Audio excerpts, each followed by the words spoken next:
We are the maintenance crew. The automatic service systems are malfunctioning. You're the maintenance crew. Well, that would make us security. Yes, it does. And that means someone sabotaged these systems. Why weren't you at your post? Ah, there's the culprit. Not the alarm. Get down, you flying. You'll force me to do something right. What? Wow, what a shitty robot. They just crashed into each other and exploded. Yeah, he just like... You know, I once used a rock to demolish a particular... Droids do that, right? They just like ran into each other at full speed. Saturday morning cartoon rules.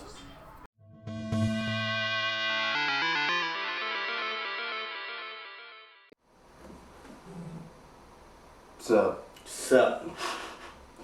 Star Wars.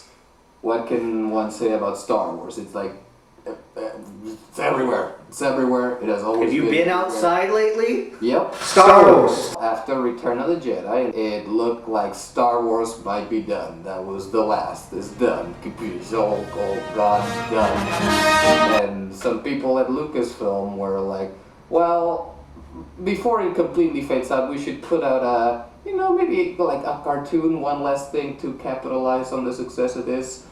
So they pulled out whatever money they had at the time and cobbled together this show, Droids, starring C-3PO and R2D2. Yep. And, it sucked. Yeah. Like, really bad. How? By utilizing my knowledge of Granicnares, the ancient art of hand-to-hand combat. I'll demonstrate. Charge at me, R2. Come on. And don't stop. Why are we doing this? Hey! Freedom is everybody's right! Oh! R2, my servo disc is stuck. Stop, R2! R2, Oh, that shot. Oh, God, that is not pleasing to look at. So most people are somewhat familiar with the Star Wars Holiday Special. Right. That included a little animated segment that had our heroes square off against Boba Fett. Yes, which is the first appearance of Boba Fett. Yes, so I guess because people kind of like that, they got the same animation studio to make this cartoon, and it's done with the same animation style. And it follows C-3PO and R2D2, and it takes place before A New Hope. So between Revenge of the Sith and A New Hope. Yes. And like you said, it sucks. It's not a good cartoon. It's supremely lazy. I do hope those creatures aren't afraid of vacuum machines. Well, here goes.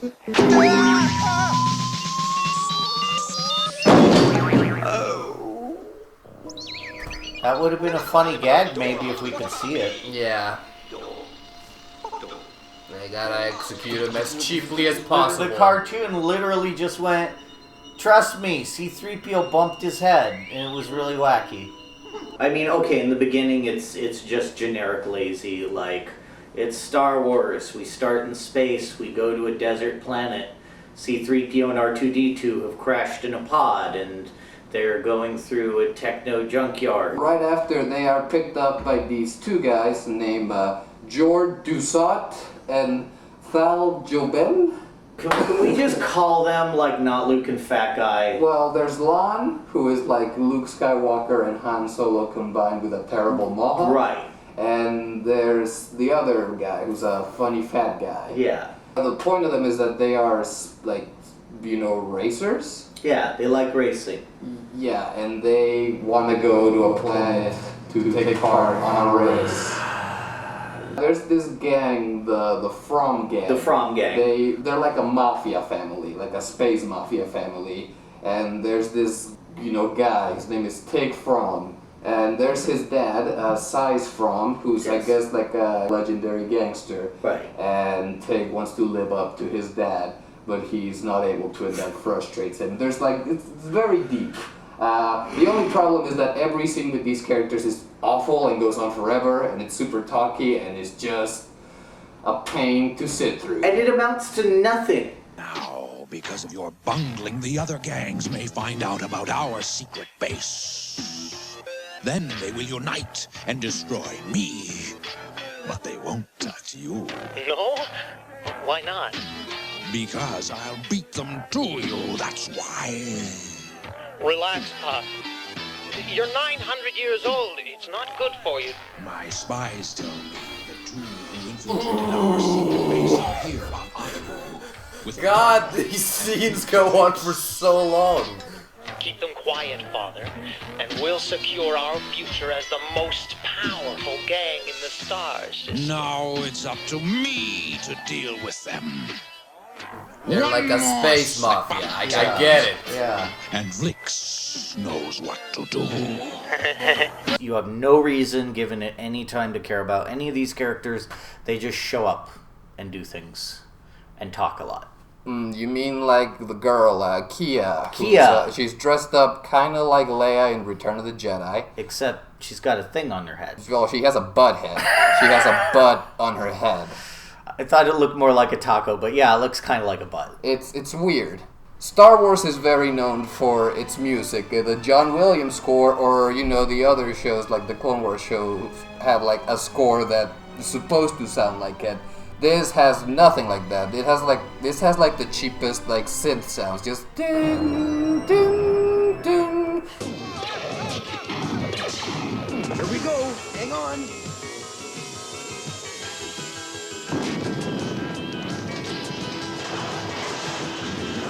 Maybe different music would make this exciting.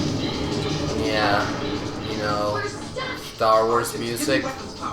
They should have the rights to. No, even a cheap, shittier version of it. Yeah, they got C-3PO's freaking voice actor. They can't get some John Williams tracks. Yeah, like run him through a cashier if you want, but like have him. Yeah. At least one. It sounds nothing like Star Wars, and as a result, it feels nothing like Star Wars. Because it's R2-D2 and C-3PO, it tries to be comedic and cartoonish a lot, but the music doesn't fit in the comedic moments, and they just feel really odd as a result. All right, R2. I've got a bad feeling about this. What are we going to do? Oh, we're doing this thing. It's gonna fall over. He's like freaking out, but. See, you have. Oh, mad droid! Mad droid! Oh, mad droid! See, I feel like this could have been animated in a way that was fun, but it was just he pulled out his things and started spinning around, and they cut to C-3PO being like, oh. C-3PO in this moves in ways that he cannot move in the movies. Like, there's a point where they're shooting at him with lasers, and he, runs so fast away from them, he looks like a robot ninja. There's an emergency override control out there, sir. So override, 3PO, override! Me, sir. Oh, if I must. What? Okay, C-3PO can't move that fast. I guess it was supposed to be wacky and cartoony. He just ran like Raiden from Metal Gear.